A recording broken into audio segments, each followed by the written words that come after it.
Esqueci o fone também. Bom dia, boa tarde, boa noite, a depender da hora em que você está assistindo essa aula. Meu nome é Eduardo Ferreira e sou professor de Processo Civil 3 da Faculdade ProMinas, em Montes Claros, Minas Gerais. Estamos aqui hoje, no dia 28 de agosto de 2020, às 19 horas e 7 minutos, iniciando a gravação do meu encontro com meus queridos amigos e alunos do 6º período noturno do curso de Direito. Estamos aqui nessa modalidade remota, da pandemia do coronavírus, que tem nos impedido de encontrarmos pessoalmente, mas que, em hipótese alguma, irá nos impedir de dar continuidade na nossa caminhada do conteúdo.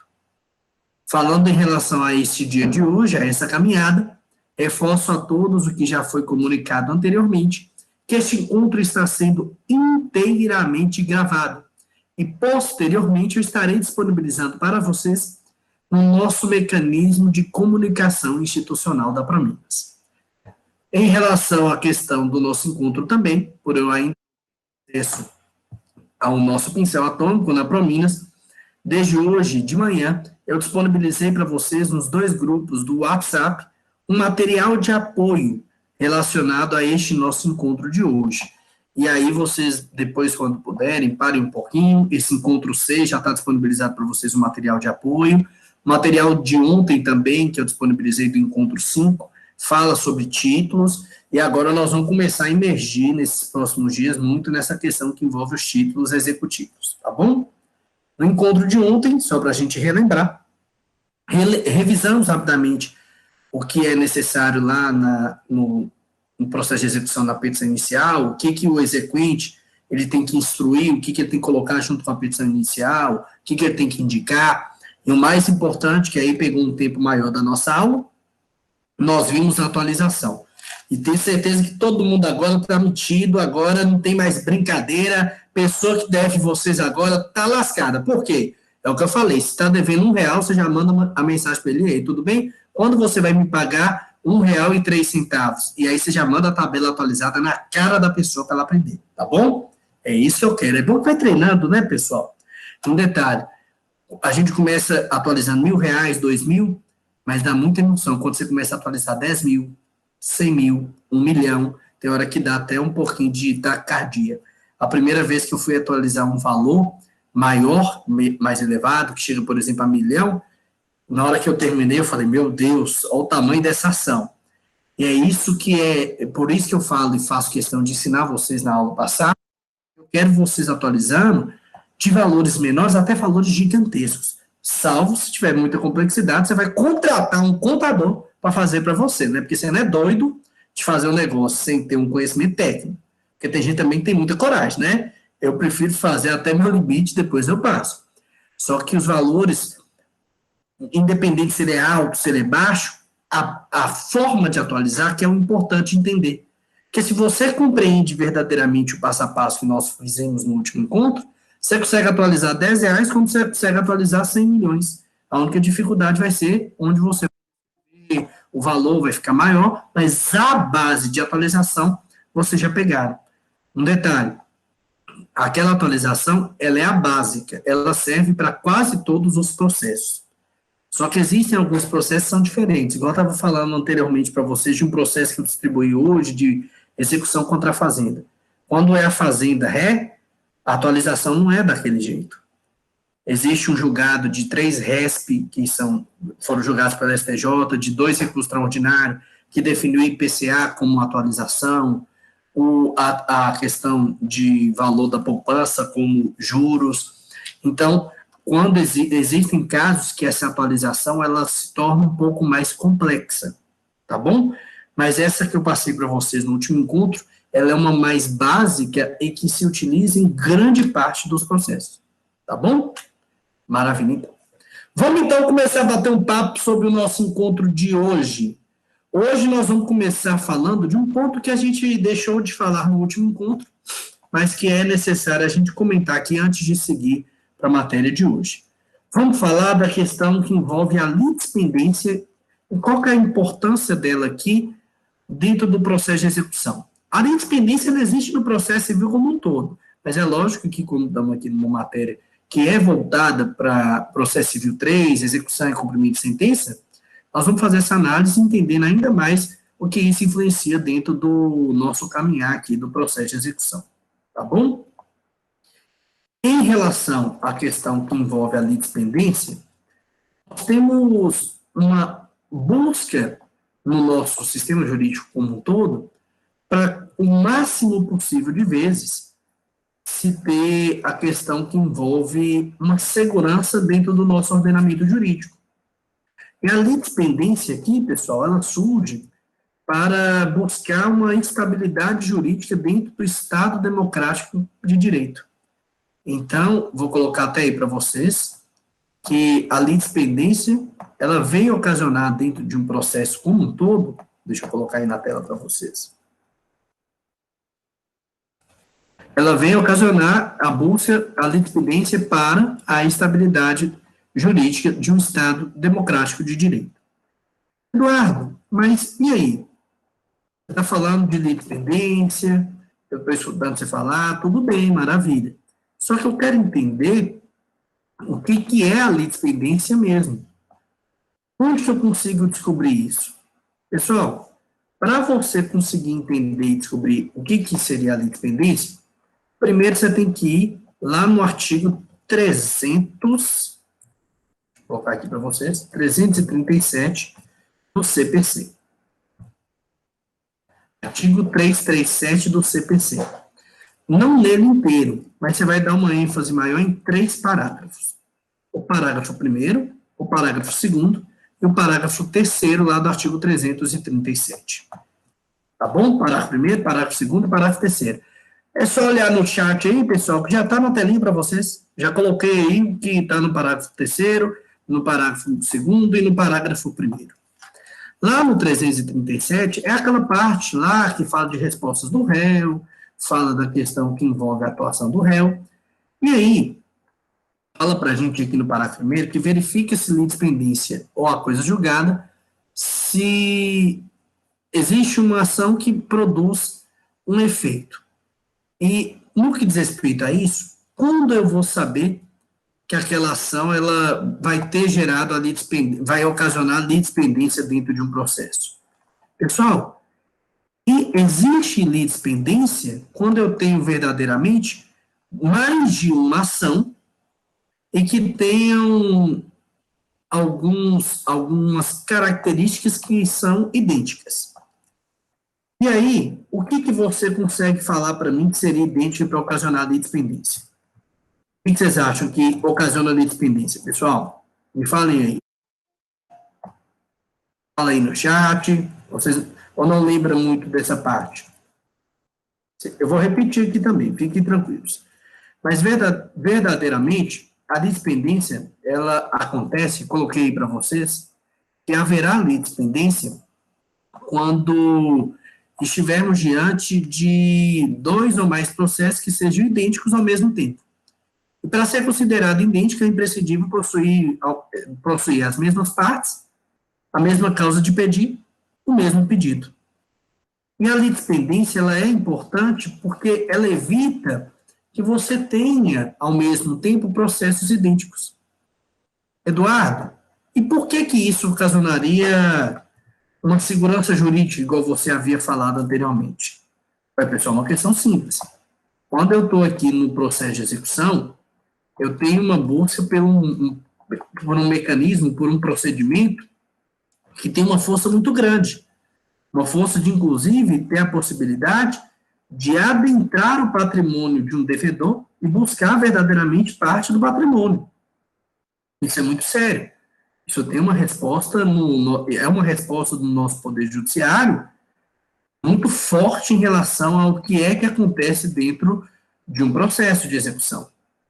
E, pessoal, por que eu falo sobre isso? Porque nós temos que ter um cuidado grande, porque a execução de todos os processos é um que tem uma atuação muito forte no que diz respeito à atuação mesmo, mais ativa verdadeiramente, e mais impositiva, por assim dizer, no processo civil como um todo. Por quê? Quando você utiliza da execução ou do cumprimento de sentença, nós já vimos isso várias vezes. Mas o que, que você tem dentro de um processo de execução ou de um cumprimento de sentença? Você tem de um lado alguém que tem direito a alguma coisa, você tem de um outro lado alguém que deve alguma coisa, alguma obrigação. E essa pessoa que deve não pagou voluntariamente para aquele que tem direito de receber aquela obrigação. E aí você busca a execução exatamente para fazer o quê? Para obrigar que aquela pessoa venha aqui cumprir com o seu dever, cumprir com a sua obrigação e efetivamente pagar aquilo que deve. Pessoal, dentro da execução, existe litispendência? Sim, no processo como um todo, pessoal. A litispendência, ela existe, melhor dizendo, como um todo. E é importante a gente ressaltar isso, porque dentro do nosso processo de execução, a litispendência ela surge depois daquele momento que se determina a citação. Vocês lembram disso? Depois que se determina a citação, o despacho que gerou a citação, ele faz a coisa litigiosa, ele interrompe prescrição, e ele também vem aqui ocasionar a litispendência, se eventualmente se ajuizar uma outra ação daquele mesmo assunto.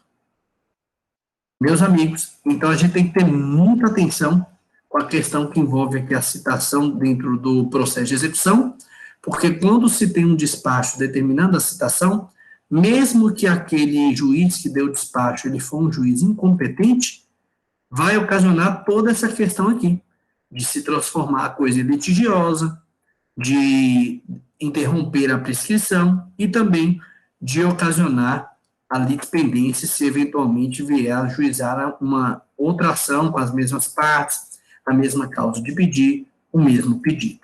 Tá bom?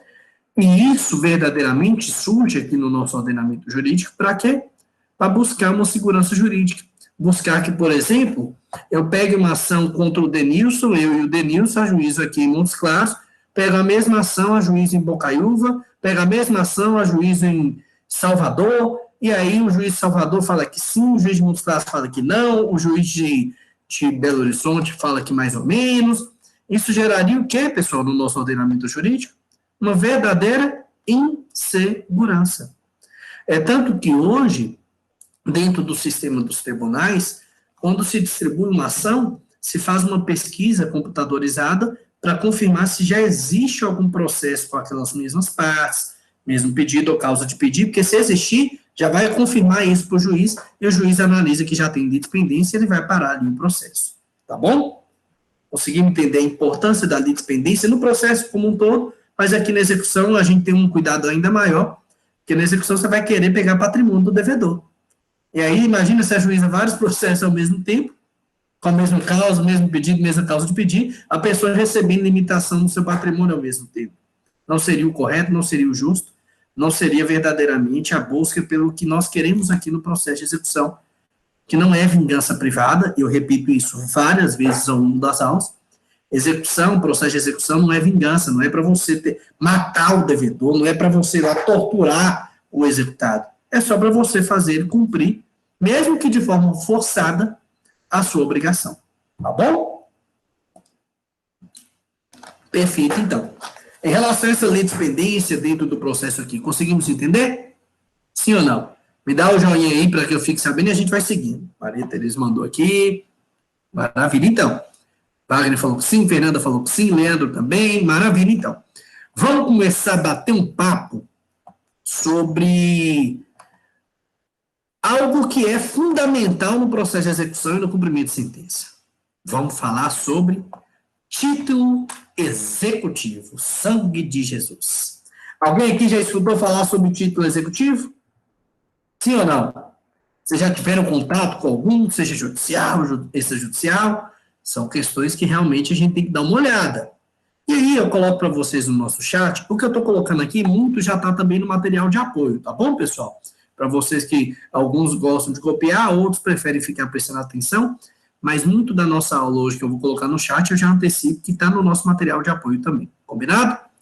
Mas o que já coloquei para vocês? O título executivo, que é a nossa matéria, ele pode ser em duas grandes modalidades, os títulos executivos judiciais e os títulos executivos extrajudiciais. Vocês querem que eu já fale para você quais são os títulos judiciais e quais são os títulos extrajudiciais, pessoal? Vocês acham que é interessante falar agora? Já para exemplificar para vocês? Sabe o que eu vou fazer? Não vou falar. Por quê? Nós somos novela, gente.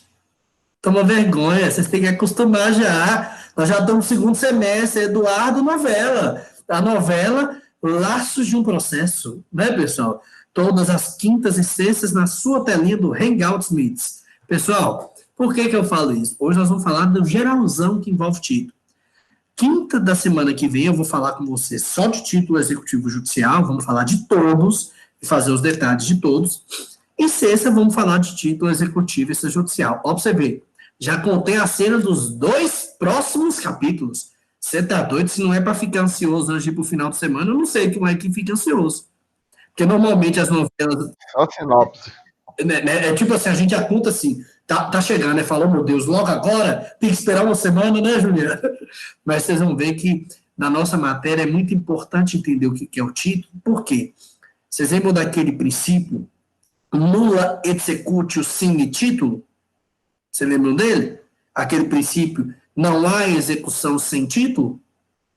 Então, saber se ali existe um título judicial ou extrajudicial é fundamental. Porque se você não tiver um título executivo, você não pode usar a execução. Você pode usar uma ação monitória, você pode usar uma ação de cobrança, você pode ajuizar uma ação de locupletamento ilícito, mas não pode ser execução. E o que eu falei com vocês? Execução, como regra, o próprio cumprimento de sentença, o objetivo é rapidez, já ir pegar o patrimônio daquele devedor. Tá bom? E, verdadeiramente, o título executivo ele é um documento que possibilita aquele que o possui, que é seu detentor, a usar a ação de execução. E, através dessa ação de execução, exigir aquela dívida a qual se busca satisfazer, seja dívida financeira de quantia certa, uma obrigação de fazer, não fazer. E, em relação à questão aqui, eu tenho que deixar claro uma situação muito importante. Existe ação... Vou colocar aqui para vocês. Execução. Existe ação monitória. Vocês já ouviram falar sobre ela? Ação de, olha que nome chique, locupletamento ilícito. Ação de cobrança. Coloquei aí na tela, já apareceu para vocês, não já? Ação de execução, ação monitória, ação de locupletamento ilícito, ação de cobrança. Eu quero ensinar a vocês como eu vou saber, porque teoricamente eu posso usar qualquer uma delas. Como é que eu sei se eu uso execução? Como é que eu sei se eu uso monitória, uma ação de locupletamento ilícito, ação de cobrança? Pessoal, vamos lá. Aqui na execução, somente se aceita, e eu já antecipo para vocês que daqui a pouco a gente vai falar os atributos, mas para entrar na execução eu tenho que ter um título certo, líquido e exigível. Anota isso, que aqui são os atributos do título. Daqui a pouco nós vamos falar mais sobre isso, mas é muito importante. Para se ter uma execução, eu tenho que ter um título executivo, independente se ele é judicial ou extrajudicial, isso vale para os dois, tem que ter um título executivo certo, líquido, exigível. Se faltar qualquer um desses 3 atributos, não pode usar a ação de execução. Tá bom? Vou dar um exemplo de um título executivo extrajudicial que muitos conhecem. Cheque. O cheque tem que ser certo, líquido e exigível. Se não for, se estiver faltando alguma coisa, não pode ser execução. E aí você poderia usar ou ação monitória, ou ação de locupletamento ilícito, ou ação de cobrança. Ação monitória eu sempre recomendo. Quando não é possível fazer execução, faça monitória. E para ação monitória, que está lá nos 700 e pouco, se não me engano, em seguintes, o que se fala na ação monitória? É quando se tem um documento escrito em que comprova a existência de uma dívida do devedor. Por exemplo, um cheque que está prescrito. Você pode ir para uma ação monitória. Qual a vantagem da ação monitória para a ação de cobrança, por exemplo? Na ação monitória, você não precisa provar o que gerou aquele título, por exemplo. Isso é interessantíssimo. Se não você provar, foi um negócio, não, tá lá. A pessoa tem que pagar um documento escrito falando que existe uma dívida. E qual a vantagem? Se o réu não se defender, não fizer os embargos monitórios, depois da petição inicial e do momento para ele se defender, já pula direto para a execução. E isso é interessante, porque aí não tem audiência, não tem toda aquela caminhada de um processo comum. Se existir uma defesa do requerido na ação monitória, aí segue o processo de cobrança comum. Ação de completamente ilícito é uma ação que é prevista lá na lei de cheque, mas que a doutrina e jurisprudência tem aceito também ser possível utilizar dentro dos outros títulos, que são os títulos de crédito. É uma ação que tem um prazo de 2 anos após o vencimento daquele título e possibilita ajuizar a ação sem ter que explicar muitos detalhes que envolvem o que ocasionou o título.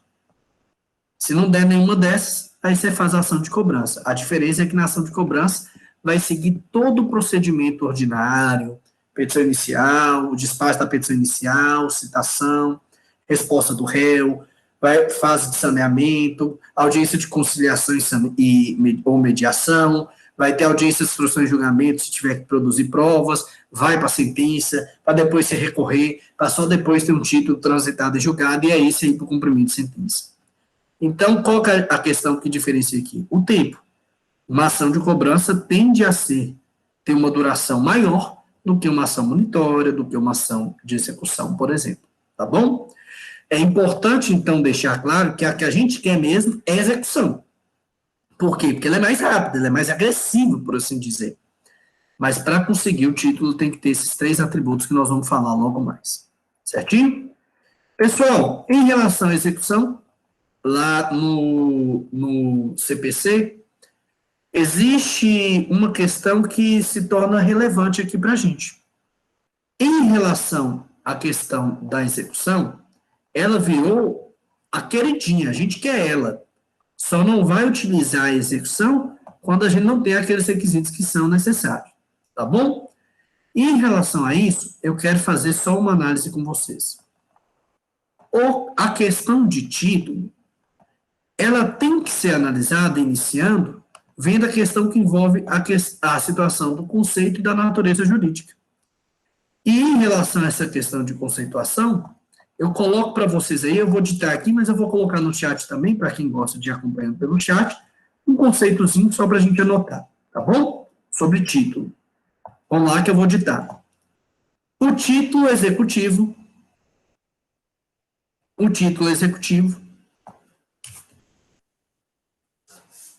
pode ser definido, o título executivo pode ser definido como sendo um membro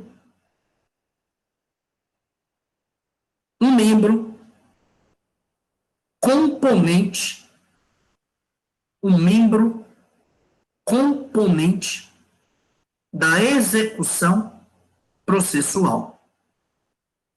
Da execução processual, vírgula.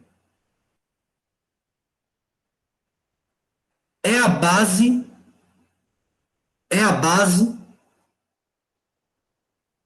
fundamental, é a base fundamental do processo executivo, vírgula. É a base fundamental do processo executivo, vírgula. Ele se trata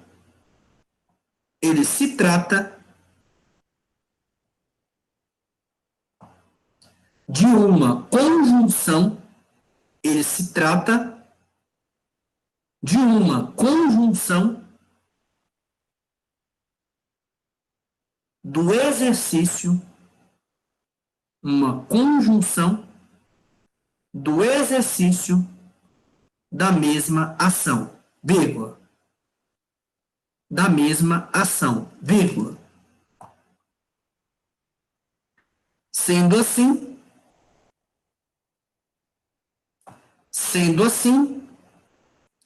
ele é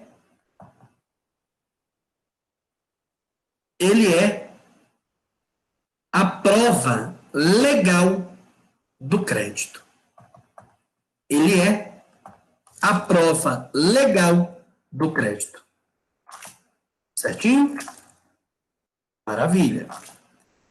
Pessoal, e em relação à doutrina, nós temos, por exemplo, um doutrinador, que é o Cândido Rangel Dinamarco, que quando ele analisa o título executivo, ele comenta que é um ato ou fato jurídico indicado em lei como portador de um efeito que torna adequada a tutela executiva em relação ao preciso direito a que se refere. O que o Cândido Rangel Dinamarco nos fala, então? O título executivo é aquele elemento que te dá a possibilidade de usar a execução. Entendem a importância dele? Sem o título executivo, basicamente, você não pode usar a execução. Tá bom? Maravilha. Pessoal, tem um outro doutrinador também que eu gosto imensamente. E esse doutrinador, eu tive o prazer e tenho o prazer de falar, o orgulho de falar, que foi um dos meus professores de pós-graduação. Hoje ele é desembargador no Rio de Janeiro, o professor Alexandre Freitas Câmara. Vocês já ouviram falar sobre ele? Ele é um doutrinador, tem um curso maravilhoso. E em relação à questão que envolve o título, coloquei na tela para vocês, ele faz uma análise muito interessante. Porque quando a gente pensa de título executivo, a gente só pensa no exequente. O exequente com o título ele vai ter o direito. Até agora a gente só está falando nesse sentido, vocês repararam isso? O título executivo, ele dá a possibilidade ao exequente buscar, tá vendo que é tudo voltado para o exequente? Só que o Alexandre Freitas Câmara, no seu livro de 2016, lá na página 63, vocês dão uma olhada, é um livro incrível. Eu tenho ele, por exemplo, eu compro quase todo, de 2 em 2, 3 em 3 anos, eu compro, porque é uma obra que realmente é muito atual, só para vocês entenderem quem é o Alexandre Freitas Câmara, e por que eu tenho um apreço muito grande por ele como processualista, porque ele viu os dois lados. Ele foi advogado de carreira e ele conseguiu virar desembargador pelo quinto constitucional, aquele em quinto que é constituído de promotores ou de juiz ou de advogados, vocês lembram desse? Um quinto, que todo tribunal superior tem que ter, um quinto dos membros vindo da carreira da promotoria e da carreira da advocacia. O Alexandre Freitas Câmara foi um desses que entrou pelo quinto. Hoje ele é desembargador do Tribunal de Justiça do Rio de Janeiro, então ele tem análise como poder judiciário e tem análise como advogado. Então ele faz no seu livro essa ponderação. E em relação a essa questão que envolve o título executivo, ele fala que é verdadeiramente um mecanismo de proteção para o demandado. Ué, como assim? A exigência, aquele princípio do nulo executio sine título, não há execução sem título, na verdade, não é uma proteção para o exequente. É uma proteção para o executado. Por quê? Vocês já pararam para pensar o porquê? Por quê, pessoal? Se você só pode usar o mecanismo execução, cumprimento de sentença, se você tem um título, vai dar uma segurança para que evite-se abusos, uma vez que dentro da execução eu tenho a possibilidade de entrar à força, se necessário, no patrimônio do executado. E aí te dá a possibilidade aqui, como existe essa exigência de que há a necessidade da existência de um título para que você busque execução, você, como executado, só ser realmente buscado dentro de um processo judicial de execução se tiver todos os requisitos que permite a lei. Tá bom? Então, para o Alexandre Freitas Câmara, essa exigência da necessidade do título, ele é uma proteção para o devedor, que só vai ter a possibilidade de ver o seu patrimônio agredido se o exequente apresentar um título executivo. Tá bom? É uma análise interessante, certinho? E isso é importante por quê?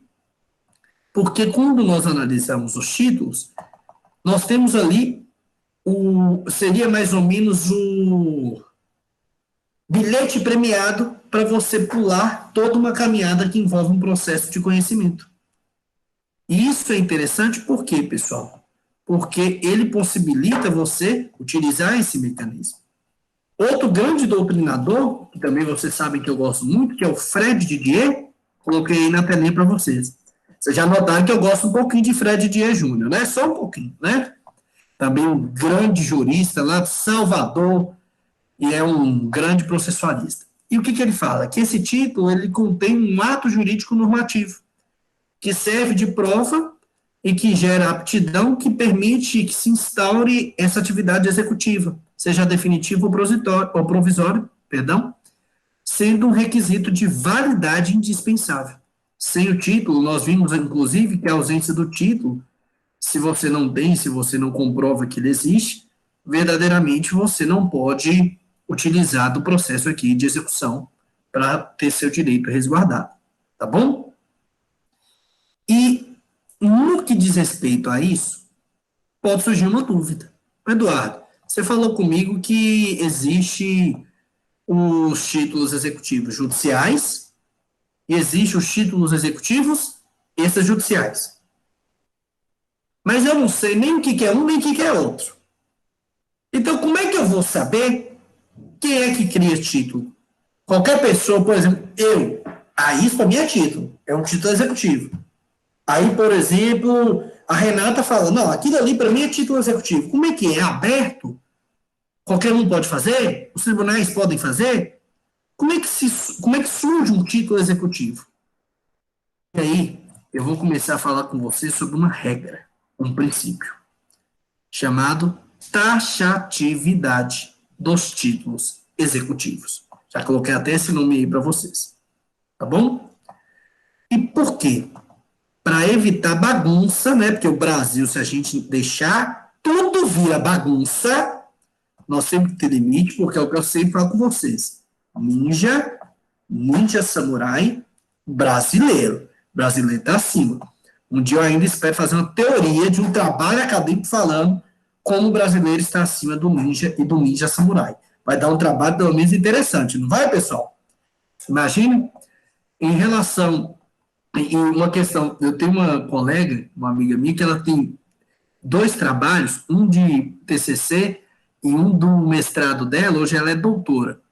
E ela tem minha idade, nós formamos juntos. Sabe o que ela falou no TCC dela? A hermenêutica jurídica que se analisa dentro do livro Senhor dos Anéis. Interessante, né? Ela falou da interpretação de leis no livro Senhor dos Anéis.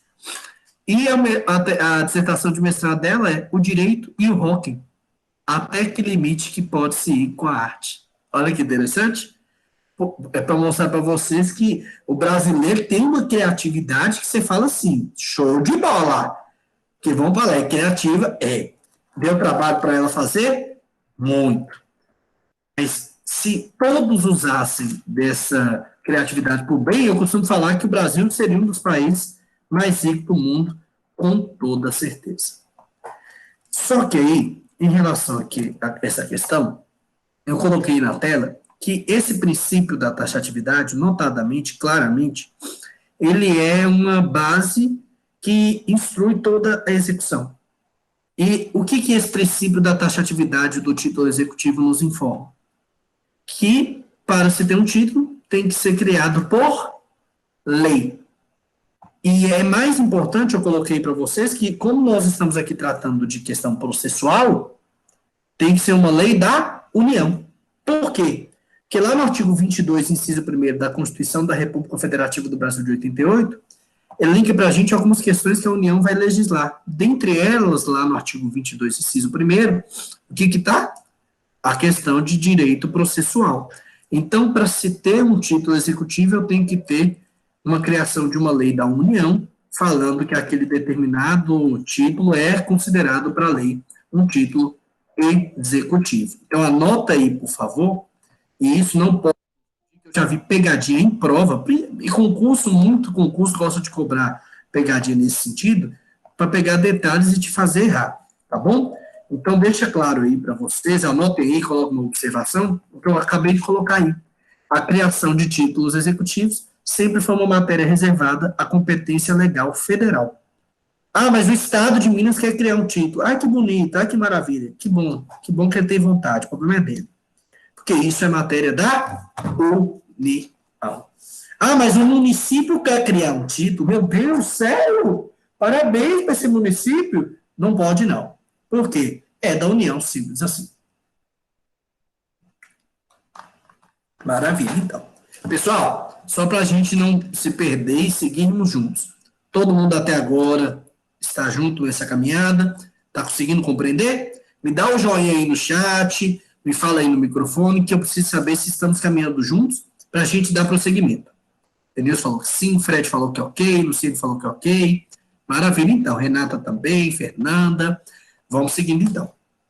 E em relação ao título executivo, é importante falar que, no que diz respeito à criação da lei, por ser uma lei federal, não é tão fácil se criar, tem toda a peculiaridade que envolve o processo legislativo federal.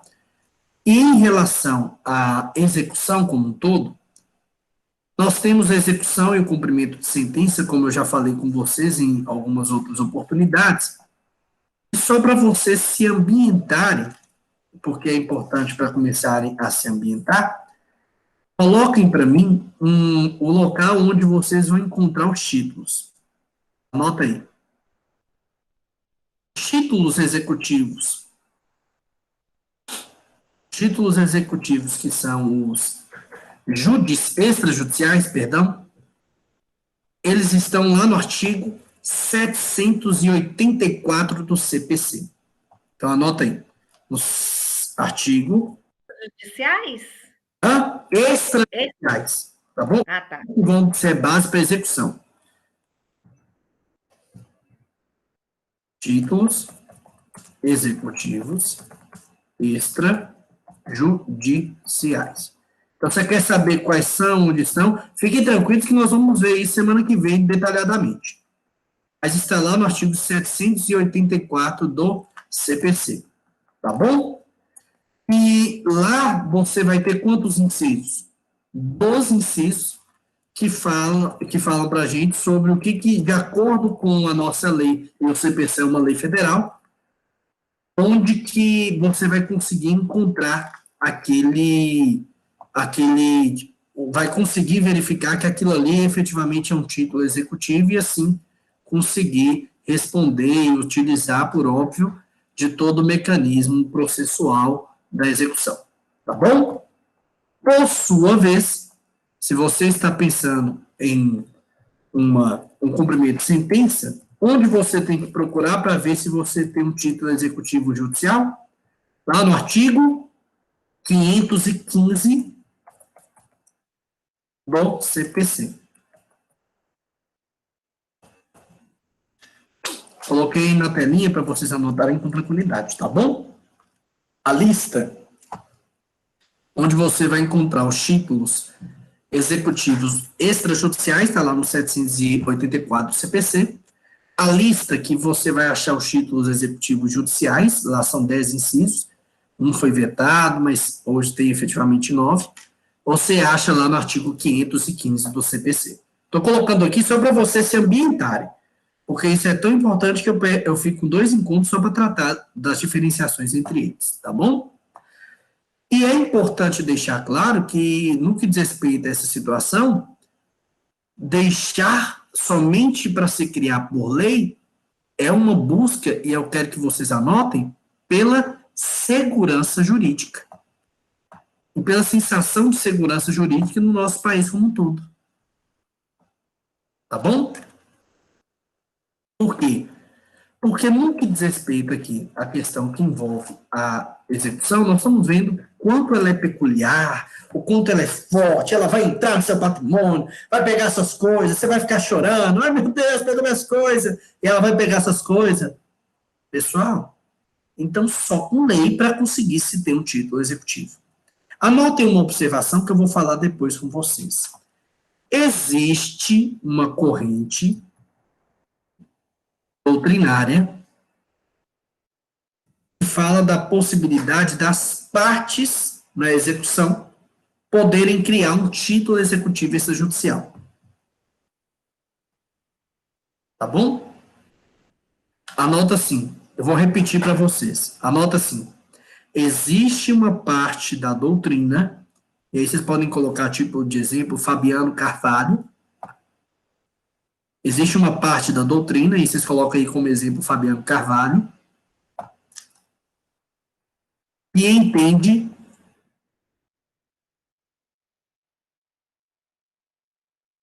a possibilidade das partes. É Carvalho? Hã? Fabiano? Carvalho. Ah, tá. Tá bom? Ele é o exemplo do doutrinador que analisa isso. Essa parte da doutrina, ela entende pela possibilidade das partes na execução poderem criar um título executivo extrajudicial. Essa parte doutrinária tem uma parte que entende a possibilidade das partes, numa execução, criarem uma questão que envolve um título executivo extrajudicial. Então, uma parte da doutrina que foge dessa questão de, só é criado por lei. E qual que seria o fundamento desses doutrinadores? O artigo 190 do CPC.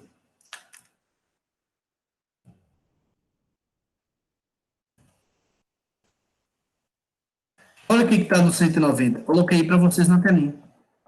Lá no 190 fala que, versando o processo sobre direitos que admitem autocomposição, é lícito às partes plenamente capazes estipular mudanças no procedimento para ajustá-los às especificidades da causa e ao convencimento sobre o seu ônus, poderes, faculdades e deveres processuais antes ou durante o processo.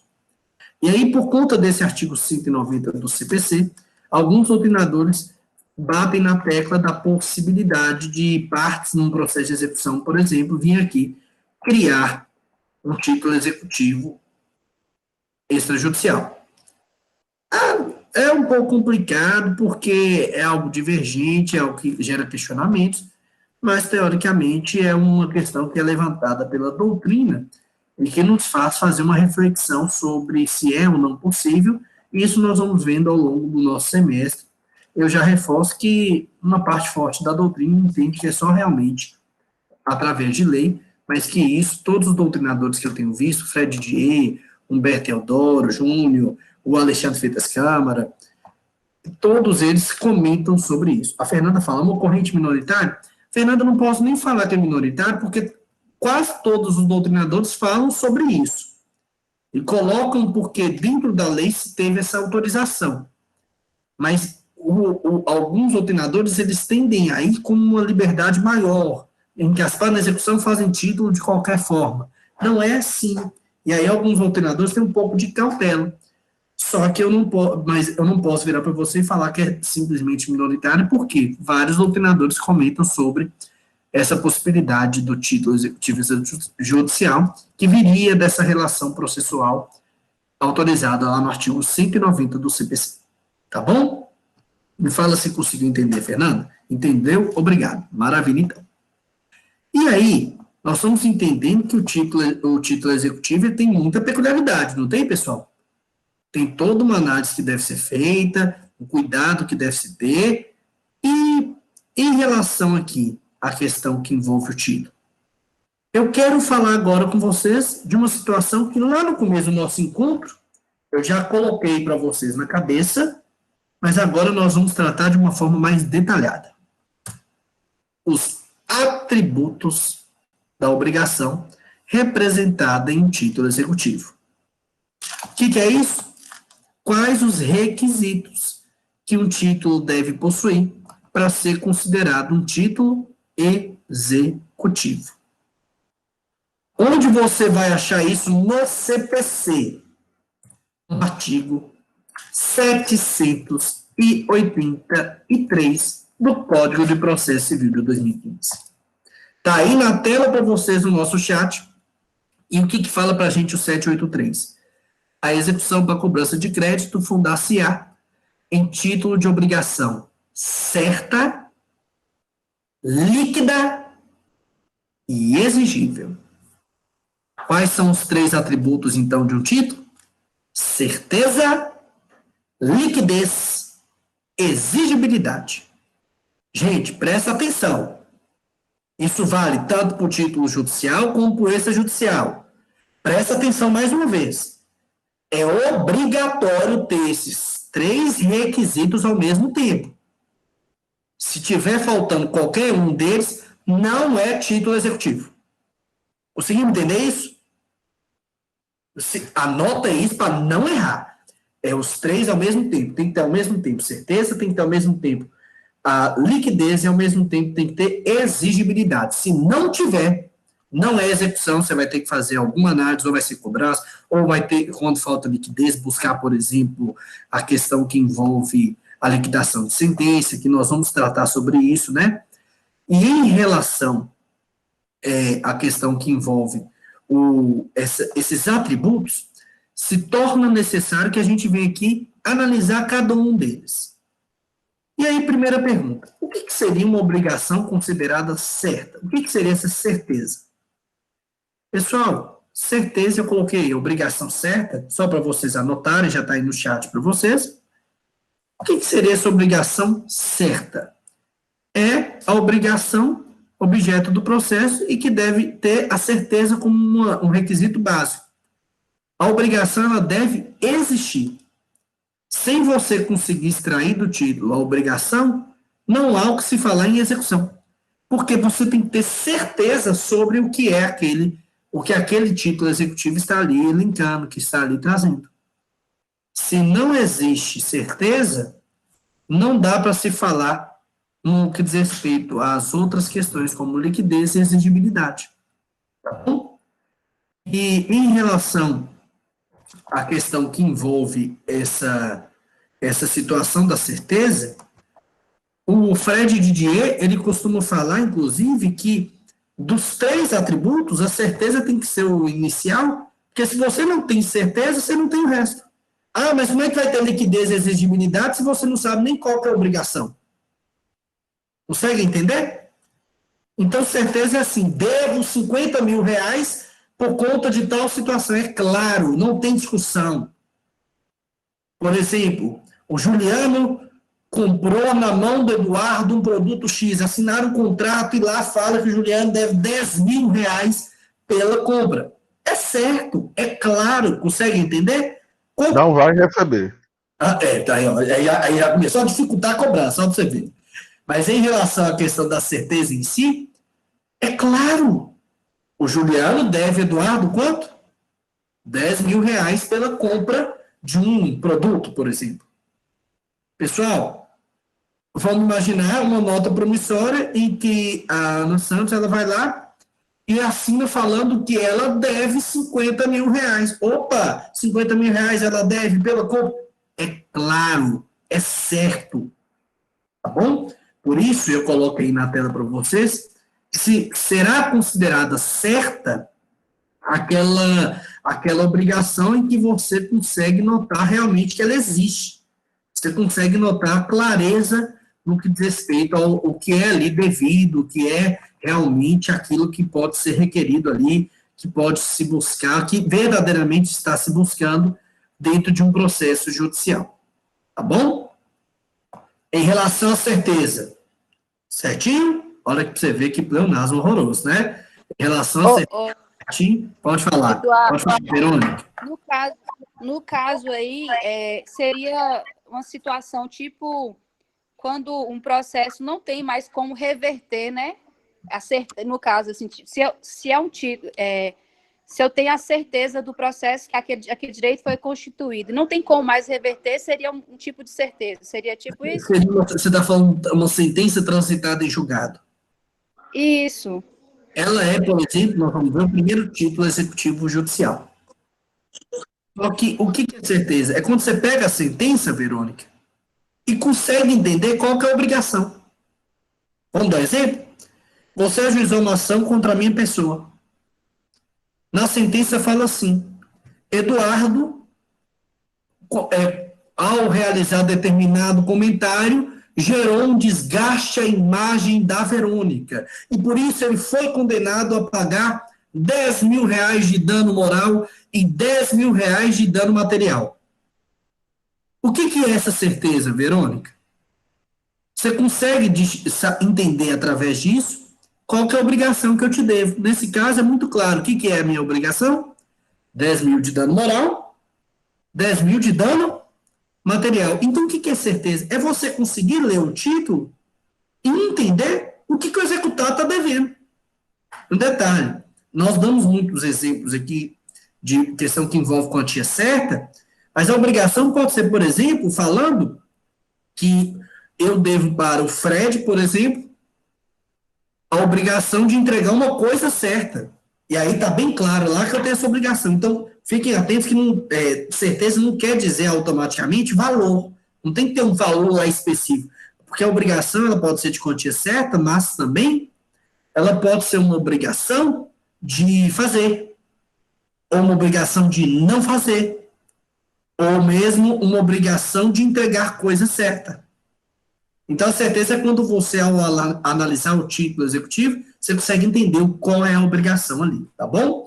Denilson falou aqui que travou. Pessoal, travou para vocês? Não, né? Estou gravando Para mim, também. não. Ah, tá bom. Voltou agora, professor. Hã? Voltou? Maravilha, então. Perfeito. Vocês vão me avisando aqui, qualquer coisa a gente vai parando, tá bom? Maravilha. Nós vimos que quer certeza. Eduardo, eu já cansei na certeza. Tem ainda mais dois negócios, né, que você falou aí. Tem a liquidez e a exigibilidade. Nós vamos ver eles? Claro que vamos. Porque nós precisamos entender que é título certo, líquido e exigível. Gente, ao longo do semestre, você tem que saber isso de cor. Por quê? Sem título certo, líquido e exigível, todo o processo que nós estamos estudando aqui no sexto período não existe. Vamos falar de liquidez. Ô, gente, é a primeira vez que eu escutei liquidez, eu posso contar, vou fazer aqui, ó, vocês não contam para ninguém não, viu, pessoal? Só um desabafo. Você sabe o que eu pensei? Gente, o que tem a ver um título ser líquido? Então quer dizer que eu tenho que colocar uma coisa líquida, tipo uma água, um trem assim? Ô, gente, eu pensei isso. Quando eu estava na faculdade. Eu falei isso para as pessoas na época? Claro que não. Na hora que o professor falava liquidez, aí o professor olhava para mim, você sabe como é que eu fazia o professor? Fingi que estou sabendo tudo, sabia nada. Aí na hora que ele olhava, ele continuava olhando para mim, me encarando, que o professor faz isso, não faz, pessoal? Ele dá uma primeira encarada, você faz assim, ele continua te encarando, aí ele fala liquidez, o que é? Aí como é que você responde? Liquidez. Claro. Fingir que sabe, eu fazia isso. Quando eu descobri o que era, a vergonha ficou interna. Pelo menos eu não tinha exteriorizado isso naquela época, e hoje eu consegui falar, mas depois de já ter passado por esse momento. Mas o que é liquidez, então? Está na telinha para vocês. Tá bom? A Verônica falou, não podia perguntar. Verônica, mas se eu pergunto o trem desse, foi Deus que me protegeu. Ô, professor, então tem que ser uma água? Aí todo mundo, eu falo, tô brincando, é lógico que eu sei o que é. E vai chorar, a lágrima descendo. Deu tudo certo no final. Mas, pessoal, aqui, em relação à liquidez, eu coloquei para vocês o que é. O que é essa questão de liquidez? Obrigação líquida. O princípio da liquidez da obrigação, ele é a questão de você conseguir determinar o objeto da obrigação quantificando verdadeiramente. E, por exemplo, no que diz respeito a uma ação de cumprimento de sentença, eu vou dar um exemplo prático. No que diz respeito à liquidez, é você conseguir quantificar de forma exata o valor. Eduardo, mas e a obrigação de fazer, a obrigação de não fazer, de entregar coisas? Você consegue determinar ela claramente, tá bom? Mas vamos falar aqui no que diz respeito à quantia certa. Certa vez, eu estou em um processo em que minha cliente foi condenada a pagar um percentual por uma outra parte. E o percentual é 10% do que ela tinha recebido em um processo. Só que ninguém sabia, ninguém sabe até hoje o que ela recebeu no processo, o valor exato. E aí, a parte exequente iniciou um cumprimento de sentença contra a minha cliente. falando que devia mais de 500 mil reais, tananã, tananã. O que eu, como advogado, fiz? Eu era advogado da teoricamente executada. Eu falei, excelência, tudo bem, foi uma sentença. A sentença, ela falou isso, isso e aquilo, tá. Mas um detalhe, não tem liquidez. Como assim? Foi, falou 10% do que ela recebeu em outro processo. O que é isso? Eu não sei. Pessoal, se você não consegue liquidar, descrever claramente o valor, não pode ir para execução. No caso concreto que eu estou contando para vocês, você sabe o que o juiz falou? Não pode ir para execução, por cumprimento de sentença. Por quê? Primeiro teria que passar por uma fase de liquidação de sentença. E por isso, por esse pequeno erro, o advogado, a outra parte foi condenada a pagar para minha cliente, para o meu escritório, quanto? 50 mil reais. Porque errou. Porque na hora que ela errou o cumprimento de sentença, a minha tese foi acolhida na impugnação cumprimento, ela foi condenada em honorários sucumbenciais. E minha cliente teve direito a ressarcimento de um valor. Por que você tem que saber bem esses atributos? Porque numa brincadeira dessa, você gera um prejuízo de 50 mil para um cliente seu. Isso é grave? Sim ou não? Muito. Isso gera muito desgaste. Verônica falou, achei que estava relacionado à contabilidade, capacidade de transformar em dinheiro. Até que pode pensar nesse sentido, Verônica, mas é mais você conseguir individualizar o valor claro daquela obrigação. Aí você consegue falar que ali você está diante de uma dívida líquida. Certinho? Repete o caso aí, por favor, professor. Repito o caso, sim. Quem perguntou? Maria Tereza. Maria, deixa eu te falar. Minha cliente foi condenada num processo. Teve uma sentença, e na sentença falava assim, que minha cliente devia 10% do que ela ia receber em outro processo. O que ela foi condenada? 10%. Concorda comigo? Aí, o exequente iniciou um cumprimento de sentença cobrando esses 10% e falando que era 500 mil reais. Colocou lá, 500 mil reais. Na hora que eu tive a possibilidade de me defender, o que eu falei? Ô, excelência, calma aí. Na sentença, você não falou 500 mil reais. Olha como é que você tem que ter inteligente. Você falou 10% do que ela ia receber em outro processo.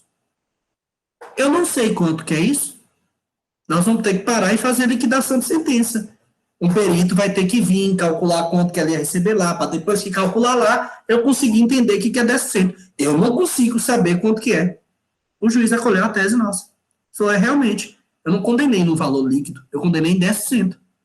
Para a gente chegar no valor exato, individualizado, o que acontece? Teria que passar por uma fase de liquidação de sentença. Mas como os advogados iniciaram o processo, os advogados do exequente, e estava errado, voltou atrás. Não voltou? Teve condenação em honorários advocatícios sucumbenciais. Eles tiveram que pagar o meu escritório. No final vai seguir, vai virar cumprimento? Vai. Mas eles perderam dinheiro para o meu escritório. Então é isso que você tem que ter cuidado. Tá bom? Não pode ser uma sentença abstrata. Importantíssimo saber para você. Verônica falou, é importantíssimo, Verônica, é fundamental. Sabe por quê?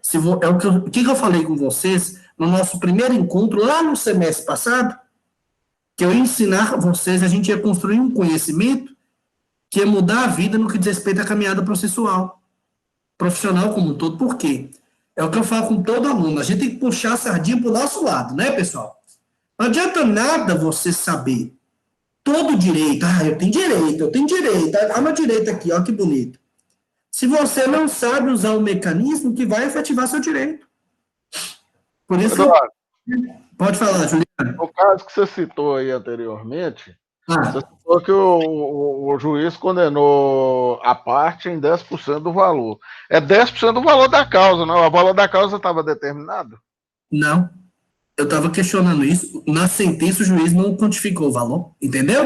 Porque o juiz falou assim, é 10% do que ela vai receber em outro processo. Agora, na sentença, eu não consigo falar exatamente quanto é, ele foi e colocou 10%. Então, ficou uma sentença ilíquida, que ainda precisava passar por uma fase de liquidação de sentença. Um detalhe, fiquem tranquilos que nós vamos ter uma aula só para tratar de liquidação de sentença. Aí eu acredito que vai ficar mais claro para vocês como isso acontece. Mas é porque dentro da própria sentença ele fez isso. E, Juliano, você tem que pensar o quê? Você vai pensar no processo, o direito é interessante por isso. Pensar de uma forma a favor do seu cliente, concorda comigo? Como eu vi aquela brechazinha, o que eu fiz? Peguei ela. E o juiz acolheu minha tese. Pessoal, 50 mil reais para mim, se eu ver estudos, mais na hora, cai morto. Começa a tremer. Você perder isso para um cliente é sério. E até porque tem um detalhe, né, pessoal? A advocacia é uma profissão muito peculiar. Você sabendo que a gente tem responsabilidade ilimitada? De acordo com o Estatuto da OAB? Você sabe o que quer dizer isso? O advogado, igual eu tenho minha sociedade de advogado. Minha sociedade é registrada, OAB 4.792. Tem OAB própria, tem CNPJ, tem tudo.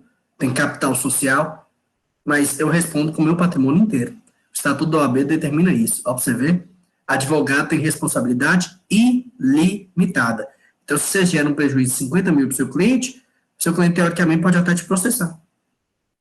E aí, você, teoricamente, teria que pagar. Olha para você ver o perigo.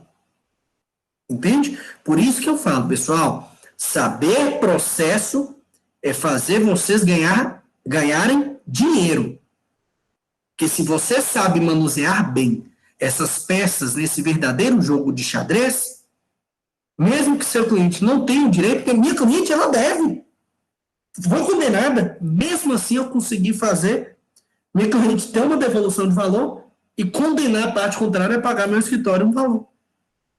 Então, é você saber usar os mecanismos processuais para que o interesse do seu cliente seja resguardado. Se for no caso do exequente, vamos executar. No executado, vamos com calma, vamos com calma. Vai depender de como você vai advogar. Tá bom? Interessante isso, não é, pessoal? É por isso que eu falo, pessoal, advocacia, eu amo dar aula, mas eu amo também advogar. É um verdadeiro jogo de xadrez. Você tem que pensar, mas e se eu fizer isso agora, isso vai gerar um reflexo ali, e se eu fizer ali, isso aqui vai gerar um reflexo. É interessantíssimo. Uma coisa eu garanto para vocês. Na advocacia, você não tem um dia que você fica parado. Isso eu garanto para vocês. Eu acordo 5 da manhã. Todo dia. Quem me acompanha nas redes sociais vê. 5 da manhã, eu estou acordado. Não é porque eu quero, não. Meu corpo desperta. E em relação à questão de final de semana, você trabalha final de semana. Em questão de trabalho, você vai trabalhando, pensando sempre em cada vez saber como que você vai conseguir garantir aquele direito. E saber bem o processo é uma grande porta para o mundo profissional. Combinado? Faltou um atributo. Nós já vimos a certeza, nós já vimos a liquidez, falta ver a exigibilidade. Mas o nome já quer dizer algo, né, pessoal? O que é exigibilidade? Coloca aí para vocês. A obrigação, ela é exigível quando ela é obrigada a ser cumprida. Simples assim. Vocês lembram que quando nós falamos sobre a petição inicial da execução, sexta-feira passada, nós falamos que uma das coisas que deve se provar é que a condição ou termo foram satisfeitos. Ah, tem um prazo, por exemplo, você tem que esperar passar. Por que você tem que ter exigibilidade? Vamos dar um exemplo. Imagine que eu peguei o Denilson e assinei um contrato com o Denilson. E o que eu falei com o Denilson? Ó, pessoal, eu e o Denilson fizemos um negócio e no dia 13 de dezembro de 2020, eu tenho que pagar para o Denilson 50 mil reais. 13 de dezembro de 2020. Só que o Denilson, vamos imaginar que ele está meio apertado, o que ele faz? Ele foi hoje lá e distribuiu a ação de execução. O contrato estava lá, eu assinei, 2 testemunhas assinaram, vocês vão ver por que isso é importante, na sexta que vem, quando a gente estiver tratando de título executivo e extrajudicial. Mas vamos imaginar que eu tenho ali tudo certinho. Você tem a certeza? Sim ou não? Nesse contrato? Tem. Qual que é a certeza? 50 mil reais. Que eu devo por conta de um negócio que eu fiz com ele. Você tem liquidez? Tem. Você sabe exatamente, individualizado o valor. 50 mil reais, não sabe? Mas e a exigibilidade? Você tem? Não. Por quê? Lá falou no contrato que eu assinei com o Denilson que eu vou pagar ele que dia? 13 de dezembro de 2020. Hoje é que dia? 28 de agosto de 2020. Opa! Denilson, você ainda não pode me exigir. Isso é exigibilidade. É você provar que já pode buscar o Poder Judiciário porque não existe nada que está pendente.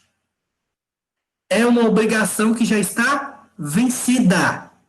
Tá bom? E eu, como devedor, não paguei ela depois de vencida. Enquanto não está vencida, o Denilson não pode me executar. Se ele executar, a execução é nula, porque não vai ter comprovado a condição, o termo ou mesmo o requisito de exigibilidade, que é obrigatório na execução. Tá bom? Quero saber, entendemos esses 3 requisitos? Certeza, liquidez e exigibilidade? Fernanda, Verônica, falando que sim. Sim. Uma coisa para não esquecer, por favor, pessoal. Esses 3 requisitos, esses 3 atributos, eles têm que aparecer juntos. Se faltar qualquer um dos 3, não é execução. É isso que eu tenho que enfiar na cabeça dos senhores. Nós aqui construímos esse conhecimento juntos e tem que ficar, tatuado na cabeça. Certeza, liquidez e exigibilidade. Como é que você vai fazer para lembrar? Fica aí, certeza, liquidez e exigibilidade. Certeza, liquidez e exigibilidade. Certeza, liquidez e exigibilidade. Uma hora vai. Você começa a enrolar a língua. O que é que eu estou falando? Certeza, liquidez e exigibilidade. Mas brincadeiras à parte, é porque é obrigatório ter simultaneamente cumprido esses 3 requisitos. Se faltar qualquer um, não é. Eduardo, Pode falar, Juliano. nesse caso aí, o Denilson vai fazer uma execução judicial. O juiz pode decidir de ofício? Nesse caso, teoricamente, se há uma falha grave a esse ponto, ele entende, o juiz pode manifestar na hora, fala assim, falta um requisito básico. É um requisito que é uma condição aqui da ação continuar. Então, eu peço para você, ele pode, teoricamente, paralisar ali no momento. E se ele deixar passar você como executado, a primeira coisa que você vai fazer é o quê? O Edenilson está doido? É dia 13 de dezembro, nós estamos dia 28 de agosto. Entende? É basicamente, o que é exigibilidade? Você não pode cobrar o título antes de ter vencido. Simples assim. Pessoal, vocês acham que isso acontece muito? Pessoas que iniciam o processo de execução e falta algum desses requisitos? Acontece mais do que vocês podem imaginar. Vocês acreditam? E muitas vezes acontece porque o profissional, o advogado, não conseguiu entender bem a situação. E, pessoal, eu costumo falar, processo não é brincadeira. Você tem que pagar curso, você pode ser condenado em honorários, principalmente se não tem justiça gratuita. Então, nós temos uma profissão como operadores do direito, vocês já estão quase chegando na finalização e vão vivenciar isso, que nós temos uma responsabilidade muito grande nas nossas costas. Uma responsabilidade que eu tenho certeza que vocês vão tirar de letra. Pessoal, porque vocês estudam, vocês se dedicam, só que tem um detalhe. Quem vive do mundo jurídico, eu já antecipo para vocês, é viver um estudo eterno. Você vai estudar até morrer. Por quê? Por exemplo, eu me graduei há 7 anos atrás. Eu nunca fiquei um dia sem estudar. Eu me formei, já fui para pós, faço cursos, comecei a aula, faço mestrado, quando parar tem que olhar para ver doutorado, pós-doutorado, porque o direito nosso se atualiza muito. E também tem um outro grande erro, não é só a falta de conhecimento, é a desatualização. Tem profissionais da área do direito que estudaram isso há 20 anos e pararam de se atualizar. 20 anos atrás era uma coisa, hoje é outra. Por mais que existem vários pontos que são iguais, semelhantes, muita coisa mudou nessa nossa caminhada. Tá bom? Meus amigos e minhas amigas, em relação à questão que hoje tínhamos como objetivo falar, tudo o que eu queria falar com vocês desse início introdutório aos títulos executivos, eu consegui. Me dá um feedback, por favor. Gostaram? Ficou compreendido por vocês, pessoal? Sim. Beleza. Juliano, entendeu? Mais uma continha para a gente fazer a atualização do... Verdade. Peço perdão, Maria. Na próxima aula eu vou tentar fazer isso antes, uma conta, só para a gente atualizar e a gente conversa. Combinado? Eu peço um grande favor, não saiam quem está ao vivo, eu vou só encerrar a gravação e volto para conversar com vocês, tá bom? Para você que está assistindo em algum outro momento, muito obrigado pela sua participação aqui neste nosso encontro. Nos encontraremos em outras oportunidades. Desejo a você um ótimo dia, uma ótima tarde, uma ótima noite, a depender da hora em que assistiu esse encontro. Um grande abraço e até a próxima.